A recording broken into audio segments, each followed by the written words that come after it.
Vamos a continuar con nuestra serie en Juan. Y la semana pasada comenzamos a ver ese pasaje hermoso de la mujer samaritana, otro de los encuentros de Jesús con diversas personas, en este caso con esta mujer que era una mujer pecadora. Y vimos todo el proceso en el que él planeó encontrarse con ella y cómo la fue llevando de la mano para tener un encuentro verdadero con él.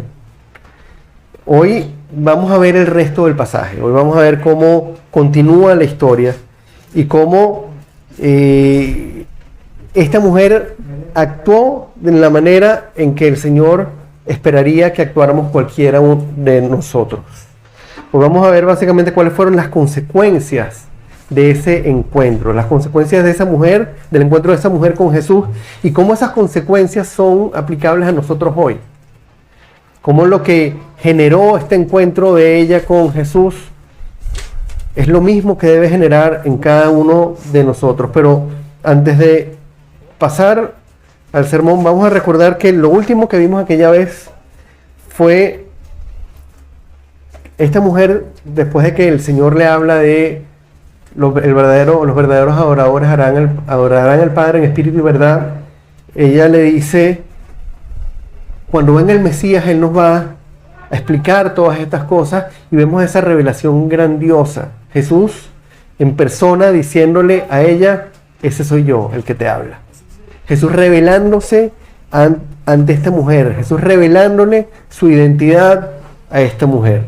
Ahí quedamos la semana pasada. Vamos a continuar con el resto, pero antes de continuar vamos a orar, vamos a poner este tiempo en manos del Señor, a pedirle que nos hable, a pedirle que confronte nuestra percepción del Evangelio, nuestro pecado, nuestra percepción de la realidad, nuestra vida en general, y a que nos ayude a ver su obra,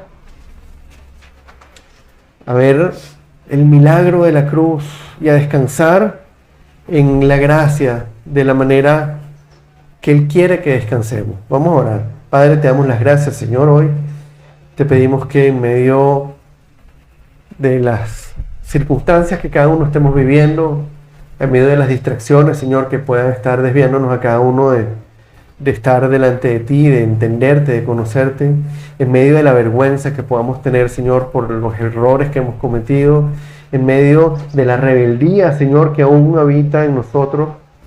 Tú seas, Señor, hablándonos, tú seas confrontándonos y guiándonos, Señor, a través de este pasaje, para que esas consecuencias, Señor, que deben ser evidentes cuando una persona se encuentra realmente contigo, sean visibles en nosotros, Señor. Queremos ser siervos útiles para ti. Queremos ser siervos que glorifican tu nombre con cada cosa, con cada acción, con cada palabra. Queremos ser siervos que están dispuestos a ir y compartir. Queremos ser siervos que están dispuestos a hacer lo que debemos hacer, Señor, entendiendo que fuimos rescatados para tu gloria y no para la nuestra. Te pedimos que, Señor, trabajes ahorita con cada uno de nosotros.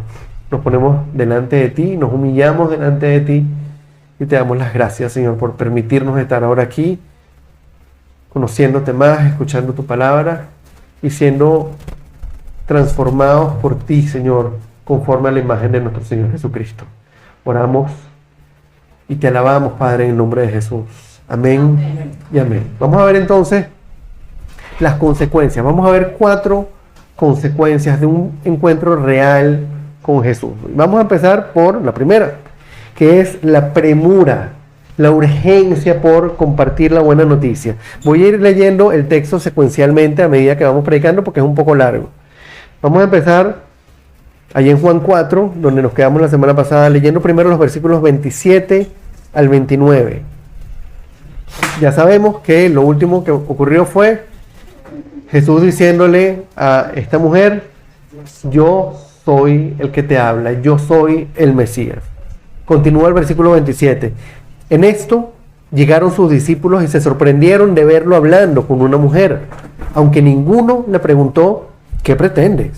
¿O de qué hablas con ella? La mujer dejó su cántaro, volvió al pueblo y le decía a la gente: vengan a ver a un hombre que me ha dicho todo lo que he hecho. ¿no será este el Cristo? Fíjense el contraste. Los discípulos se sorprendieron al ver a Jesús hablando con la mujer, pero ninguno dijo nada.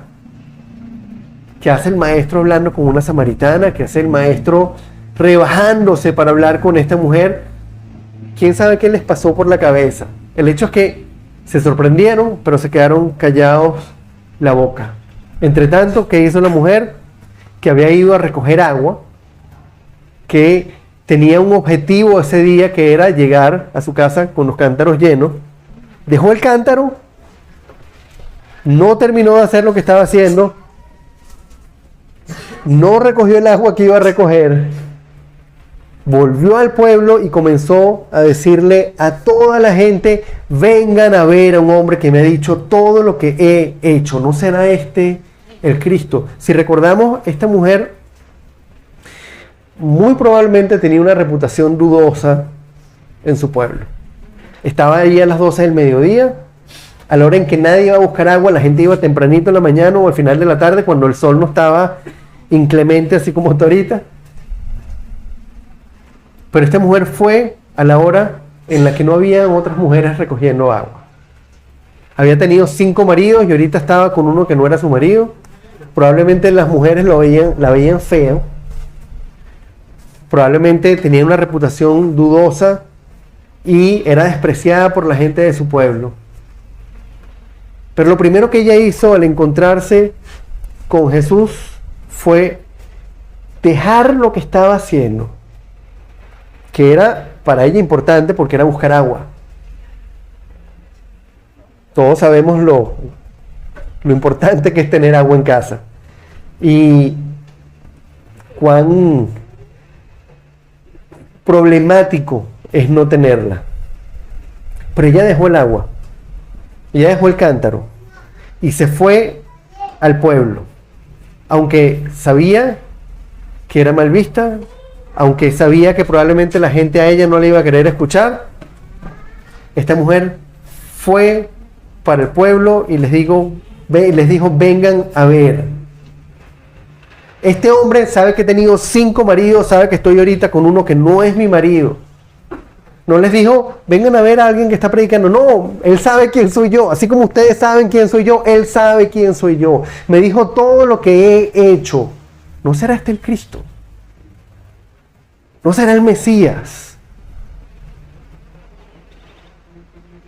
¿Se dan cuenta que de pronto para ella esa mujer que estaba concentrada unos minutos antes en el agua, que no quitaba la mirada del agua, que cada vez que Jesús le decía algo, decía: sí, yo quiero, dame esa agua para que no tenga sed, dame esa agua para no tener que volver aquí, que estaba enfocada en la carne, de pronto pasó algo y su prioridad cambió. De un momento a otro para ella era más importante ir y compartir la noticia de con quién se había encontrado que continuar sacando el agua del pozo y que tener agua en su casa. La prioridad cambió de un instante a otro. Ella dejó de estar pendiente de lo que estaba pendiente para comenzar a estar pendiente de lo que debía estar pendiente. La prioridad cambió por completo. Y el hecho, hermanos, es que un encuentro real con Jesús debe generar en nosotros esa misma premura por compartir la buena noticia. Eso debe convertirse en una prioridad. Para ella, la prioridad cambió. ¿Qué agua ni qué agua? Déjenme que voy y le cuento a los demás esto. Ella no dijo: bueno, déjenme que termino de cargar el agua, me voy poquito a poco hasta el pueblo cargando el cántaro, sino se fue ligera. Dejó el cántaro, se fue a compartir la buena noticia. Eso es lo que debe producir un encuentro real con Jesús en nosotros. Y la pregunta es: ¿por qué entonces muchas veces nosotros no sentimos esa premura? ¿Por qué muchas veces nosotros nos quedamos sentados si lo hemos conocido? ¿Por qué no tenemos esa premura? ¿Por qué no sentimos ese deseo de compartirlo? ¿Por qué no estamos haciéndolo? ¿Por qué no dejamos las otras cosas que para nosotros eran importantes para hacer eso?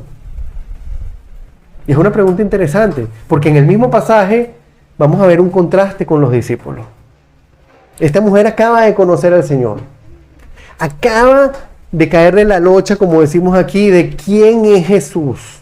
Y lo primero que hizo fue, dejó lo que estaba haciendo y fue corriendo a compartir la buena noticia. Pero vemos una segunda realidad, una segunda consecuencia, y es que empieza una lucha. Los discípulos estaban en una lucha para no poner la mirada en la carne. Los discípulos, fíjense lo que nos dice los versículos 31 en adelante. Mientras tanto, sus discípulos que habían ido a buscar comida y habían regresado, le insistían, Rabí, come algo. Él les dice, yo tengo un alimento que ustedes no conocen. Ellos llegaron, estaban pendientes de la comida, lo vieron a él hablando con una mujer, no pensaron, ¿será que le está compartiendo la palabra? ¿Será que la va a llamar? ¿Qué estará haciendo con ella? Sencillamente estaban pendientes, Rabí, come. Y él los confronta, yo tengo un alimento que ustedes no conocen. Qué frase tan tremenda. Yo tengo un alimento que ustedes no conocen. ¿Qué reacción esperaríamos nosotros de sus discípulos ante una declaración como esa? ¿Qué le hubiéramos preguntado nosotros a Jesús si Él nos dice, yo tengo un alimento que tú no conoces? Probablemente uno diría, maestros, dinos cuál es ese alimento que nosotros no conocemos. Déjanos saber cuál es ese alimento. Vamos a ver qué contestaron ellos. Versículos 33 y 34. ¿Le habrán traído algo de comer? ¿Le habrán traído a alguien algo? ¿Será que alguien le trajo otro alimento? No le preguntaron, maestro, dinos cuál es ese alimento. O sea, ni les pasó por la cabeza que no era un alimento físico. Ni les pasó por la cabeza que había algo diferente.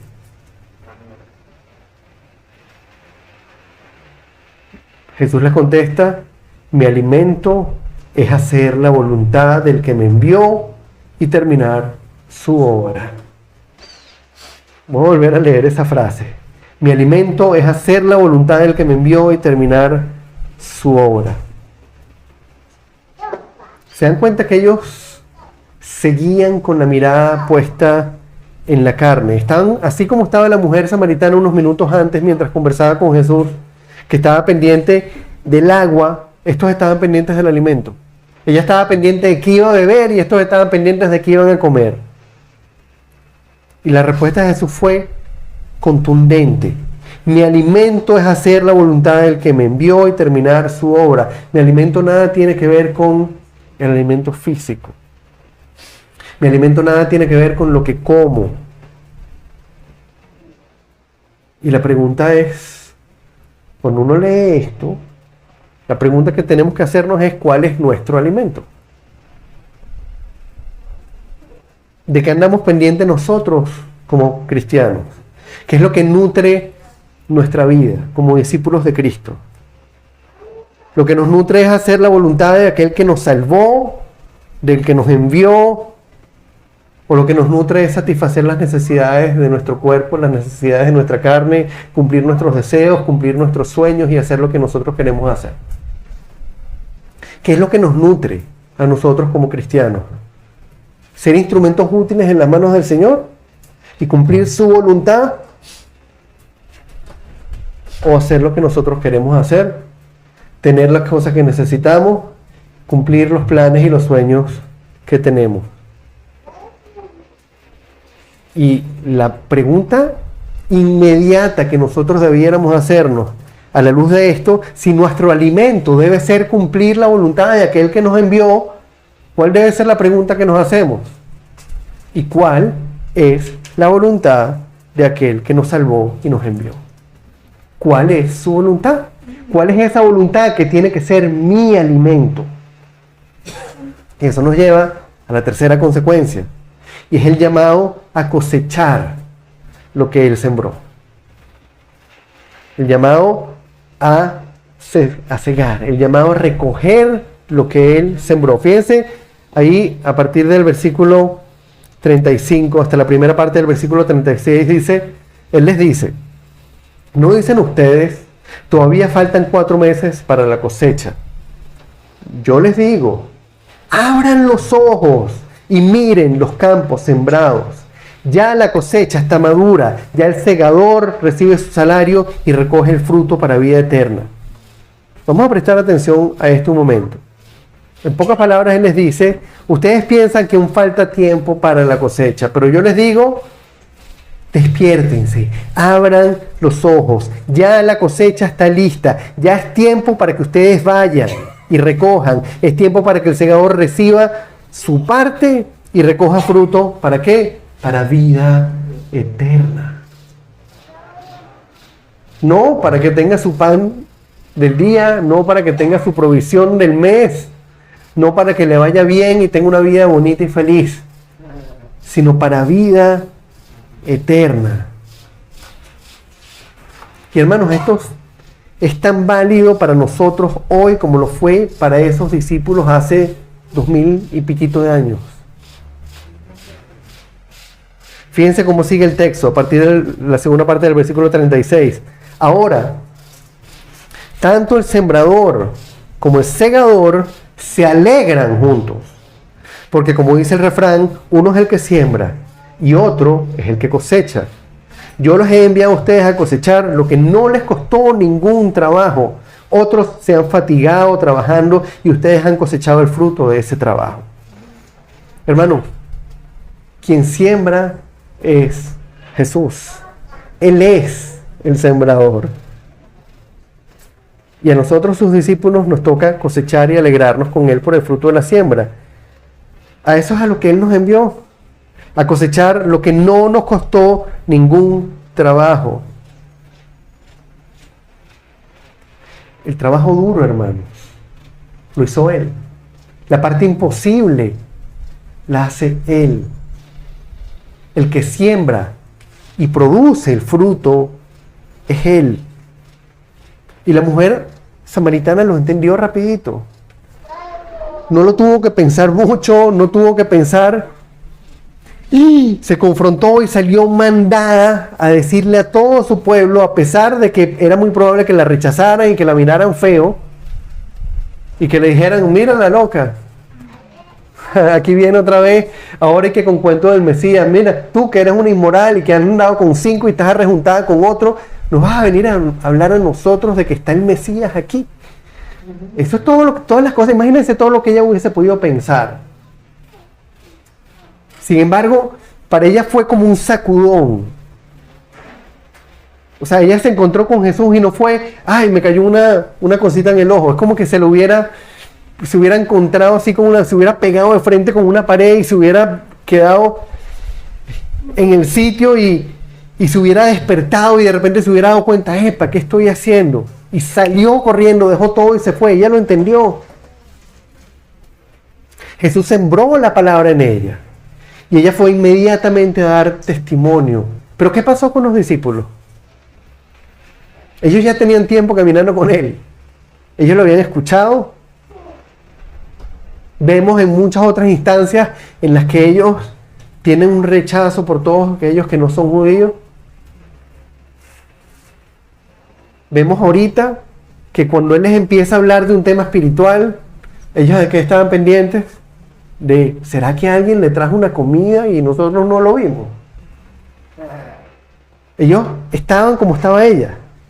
Estaban pendientes de la carne, de lo físico, de la comida que solamente alimenta el cuerpo. Y esto nos presenta un contraste que obligatoriamente nos debe llevar a hacernos una pregunta. ¿A quién nos parecemos nosotros? Nos parecemos a la mujer samaritana que salió corriendo a compartir la buena nueva, nos parecemos a los discípulos que estaban pendientes del pan y de la comida. ¿A quién nos parecemos nosotros?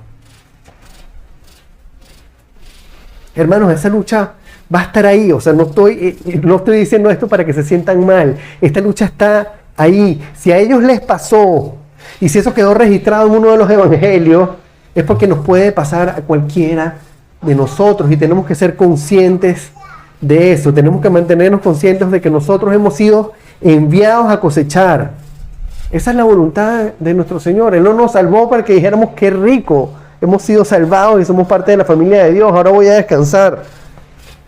Él nos salvó y nos envió a cosechar. Nos salvó y nos dijo, vayan y hagan discípulos de todas las naciones, bautícenlos en el nombre del Padre, el Hijo y el Espíritu Santo y enséñenles a obedecer todo lo que yo les he enseñado a ustedes y entonces estaré con ustedes hasta el fin del mundo. El privilegio es enorme. Él nos envió a cosechar lo que Él sembró. Hermanos, no hay nada tan importante como eso. Ese es nuestro alimento. Eso es lo que nutre nuestra vida como cristianos. Ser un instrumento útil en las manos del Señor para que su voluntad se cumpla. ¿Quién que ha servido al Señor no ha sentido el gozo de verlo a Él actuando a través de uno? Y eso nos lleva a la cuarta consecuencia, y es justamente el privilegio de ver a Jesús actuando en la vida de otras personas. De verlo a Él, no a nosotros, de verlo a Él actuando a través de nosotros en la vida de otras personas. Vamos a leer del 39 al 42. Muchos de los samaritanos que vivían en aquel pueblo creyeron en Él por el testimonio que daba la mujer. Me dijo todo lo que he hecho. Así que cuando los samaritanos fueron a su encuentro, le insistieron en que se quedara con ellos. Jesús permaneció allí 2 días. Y muchos más llegaron a creer por lo que Él mismo decía. Ya no creemos solo por lo que tú dijiste, le decían a la mujer. Ahora lo hemos oído nosotros mismos y sabemos que verdaderamente este es el Salvador del mundo. ¡Wow! Ella fue y dio testimonio. Las personas creyeron por el testimonio de ella y fueron a ver a Jesús. ¿Y qué pasó cuando se encontraron con Jesús? Que oyeron las buenas nuevas de boca de Él y confesaron, ahora sabemos que verdaderamente este es el Salvador del mundo. Hermanos, ¿se imaginan lo que debió haber sentido esta mujer? Siendo quien era, sabiéndose inmerecedora, sabiéndose pecadora, encontrarse con el Mesías y de pronto, de un instante a otro, salir a confesar su fe con su pueblo y ver a todas esas personas alabando al Señor, encontrándose con Él y diciendo, ahora sabemos que este es el Salvador del mundo. Lo acabo de decir, todos los que hemos de alguna manera sido utilizados por el Señor para impactar la vida de otra persona, sabemos el gozo que eso produce. Sabemos que no hay nada que se compare con ver al Señor tomando a una persona quebrantada, deformada por el pecado, una persona que está sumergida en la oscuridad, que está muerta, y ver al Señor llevando a esa persona a la vida, a caminar en la luz, a ser transformada. Cuando uno empieza no solo a ver la conversión de la persona, sino uno empieza a ver el fruto en esa persona y uno ve cómo el Señor está actuando y cómo la va transformando y Él le permite a uno ser parte de eso y estar ahí en primera fila viéndolo. Ese es nuestro alimento, hermanos. Ese es nuestro verdadero alimento. Para eso nos salvó, para darle la gloria a Él. Nos da el privilegio de verlo ahí, en primera fila. Como Él toma un pecador, un simple pecador que no merecía nada, una persona que aborrecía a Dios, a un enemigo suyo, y lo convierte en un creyente verdadero que se rinde delante de sus pies y que va siendo transformado gradualmente a la imagen de Cristo y que va produciendo fruto en su vida. Hermanos, lo que hemos visto hoy es tan aplicable a nosotros como lo fue para aquellos discípulos. Un verdadero encuentro con Jesús tiene consecuencias visibles en la vida de un discípulo. Un verdadero encuentro con Jesús debe cambiar nuestra realidad nuestra forma de ver el mundo y nuestra existencia. Debe generar esa premura por compartir con otros las buenas nuevas. Esa urgencia. A veces nosotros nos pasa algo bueno y salimos a contárselo a la gente. Y son cosas triviales del mundo. Ay, mira, me pasó esto. Y vamos y se lo contamos a otras personas. ¿Cuánto más debe ser prioridad para nosotros? ¿Cuánto más debe ser nuestra vida contarles a otros nada más y nada menos que el Dios soberano, el absoluto dueño de toda la creación, se hizo hombre y vino y se me presentó enfrente, y siendo yo quien soy, me llamó por nombre y me perdonó, pagando por su sangre, con su sangre en una cruz por mis pecados, y me llamó a servirlo y me dio el privilegio de estar en su presencia. Ese encuentro debe generar en nosotros una lucha continua, porque mi naturaleza caída me va a llevar a poner la mirada ¿en dónde? En la carne.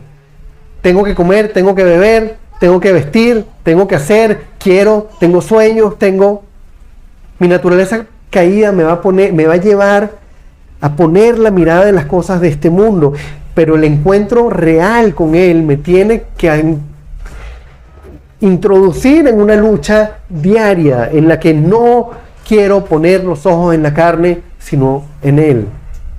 Y Pablo fue explícito en esa lucha. Él dijo: miserable de mí, ¿quién me librará de este cuerpo de muerte? Estoy haciendo lo que no quiero hacer y lo que quiero hacer no lo hago. Él mismo confesó la lucha. Pero si esa lucha no está, la pregunta es: ¿realmente nos hemos encontrado con Jesús?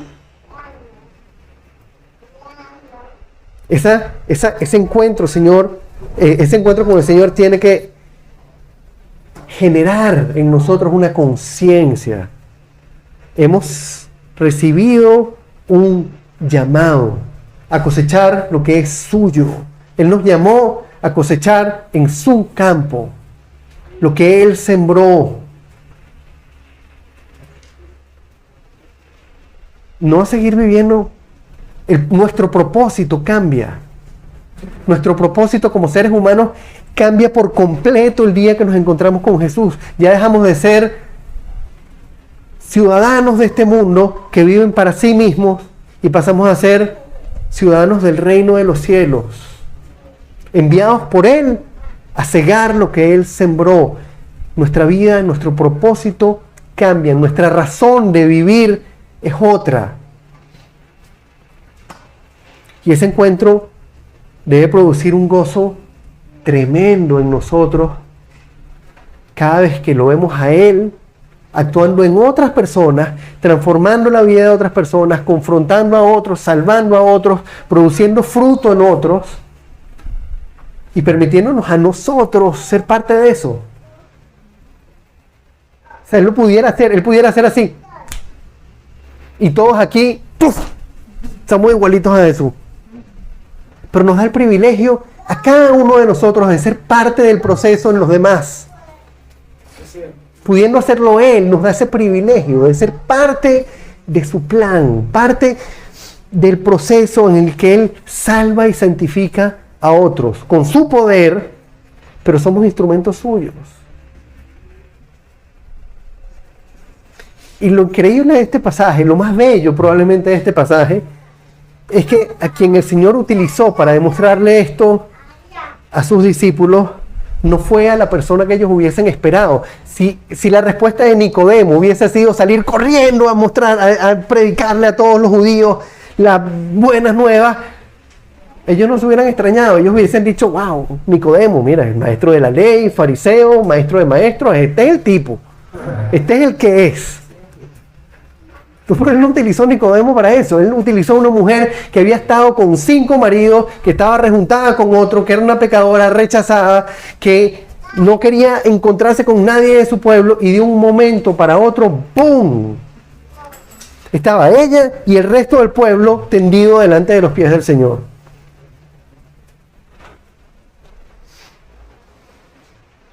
¿Se dan cuenta de que todos aquí nos parecemos más a esa mujer que a Nicodemo?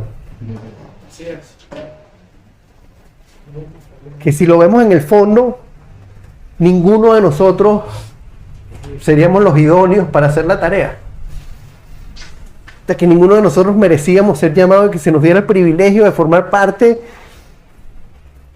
del reino de Dios y de tener la encomienda de ir y representar al Dios santo, santo, santo, de predicarle su palabra a otras personas, de glorificar su nombre, de ser instrumentos suyos para que otros, hermanos, lo más bello del asunto es que él utiliza lo que los otros desecharían, lo que los otros verían como...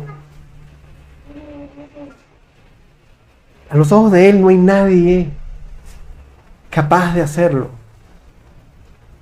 Y nosotros siempre vamos a pensar que había alguien más capaz, pero él no va a llamar al más capaz. Él va a llamar al que él elige, al que él quiere. Y se va a asegurar de que todo sea para la gloria de él.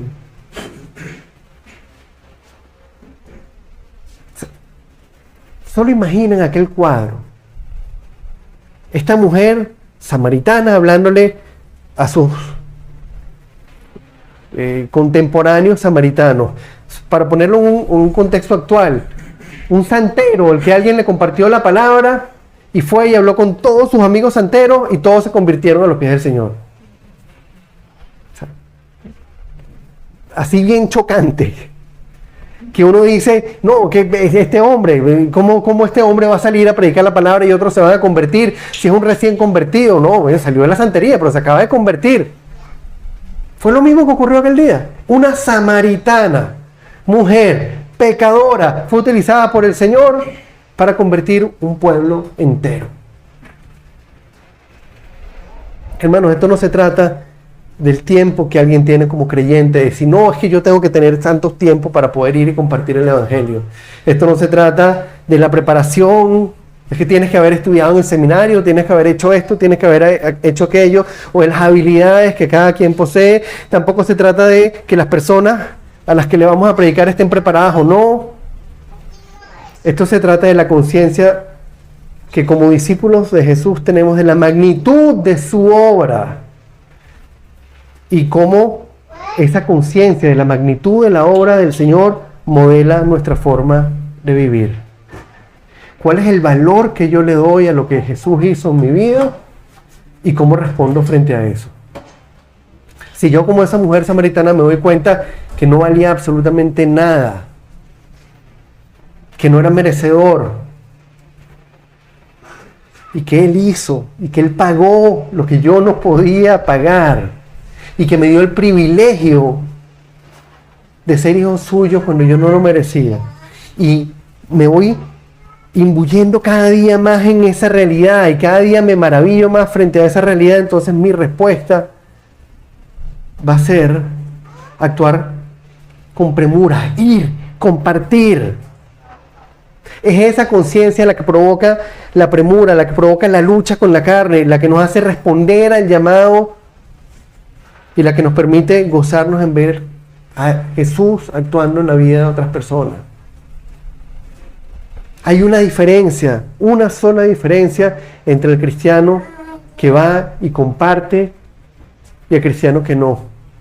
El cristiano que va y comparte, que está dispuesto a sufrir por el Señor y a negarse a sí mismo y a dejar las cosas de la carne y a asumir el reto y a gozarse en verlo a Él actuando en otros, lo hace porque está convencido de la magnitud de la obra del Señor en su vida y de cuán inmerecedor Él era de recibir nada de Dios. Mientras más hemos recibido, el mismo Señor lo puso en una parábola. El que más se le ha perdonado, más ama. Mientras más conciencia tenemos del tamaño de su perdón, del tamaño de su amor, del tamaño de su gracia, más lo amamos. Y más contundente va a ser nuestra respuesta. Dicho de manera sencilla, un discípulo que valora lo que Jesús hizo por él en la cruz ya no vive para sí mismo, sino para su Salvador. Mientras más valoramos lo que Él hizo, más vivimos para Él. Y la pregunta con la que quisiera cerrar hoy es, ¿para quién estamos viviendo nosotros? ¿Para nosotros o para Él? Vamos a orar. Padre, queremos darte el honor, la gloria, por el privilegio, Señor, que tú nos has dado de estar hoy aquí. Delante de ti, Señor, escuchándote, confrontándonos con esta historia, Señor, que es tan cercana para nosotros. Con esta historia con la que tanto nos podemos identificar, Señor. Hoy queremos poner delante de ti, Señor, nuestros corazones, nuestra vida, nuestros cuerpos. Pedirte que tú nos hagas conscientes cada día más de tu obra, Señor. De la magnitud del perdón, de lo inmerecedores que éramos, Señor. De lo grande que es tu amor, que estuviste dispuesto, Señor, a ofrecer tu sangre en esa cruz por nosotros y nos llamaste no solo a ser hijos tuyos, a ser miembros de tu reino, sino a ser participantes de tu obra, Señor. Lo que tú hubieses podido hacer con un chasquido, nos enviaste a nosotros a hacerlo, Señor, a ir y a predicar las buenas nuevas. Te damos la gloria, te damos las gracias, te bendecimos, Señor, y te pedimos hoy que trabajes con cada uno de nosotros para que, así como esta mujer, Señor, dejó todo y fue a hacer lo que tú le habías mandado a hacer, nosotros actuemos, Señor, acorde a esta convicción que tú nos das del milagro que hiciste en nuestra vida, Señor.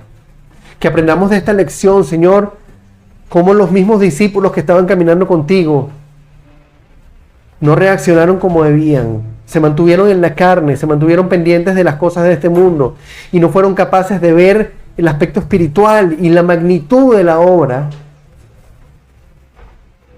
y que nos veamos reflejados en la vida de ellos cada vez que, Señor, nosotros estemos parados ahí, y que deseemos siempre ser como esa mujer samaritana que dejó el cántaro y salió corriendo a predicar tu palabra. Que eso seamos nosotros, Señor, cada día. Gracias. Gracias por este privilegio que no merecíamos. Gracias por pagar en esa cruz, Señor, por nosotros, por rescatarnos cuando no lo merecíamos. Gracias por tanto, Señor. Te pedimos que nos moldees, que nos utilices cada día, Señor, y que seamos instrumentos de tu gloria y solo de tu gloria, Señor. Quita cualquier cosa que obstaculice eso. Borra, Señor, de nuestras vidas cualquier cosa que nos distraiga de ser quienes tú quieres que seamos, Señor. Haz de nosotros instrumentos útiles para que dejemos todo, Señor, dejemos el cántaro y salgamos corriendo a compartir las buenas nuevas. Te damos las gracias, Padre, te bendecimos y te alabamos, Señor, en el nombre hermoso y poderoso de nuestro Señor Jesucristo. Amén y amén.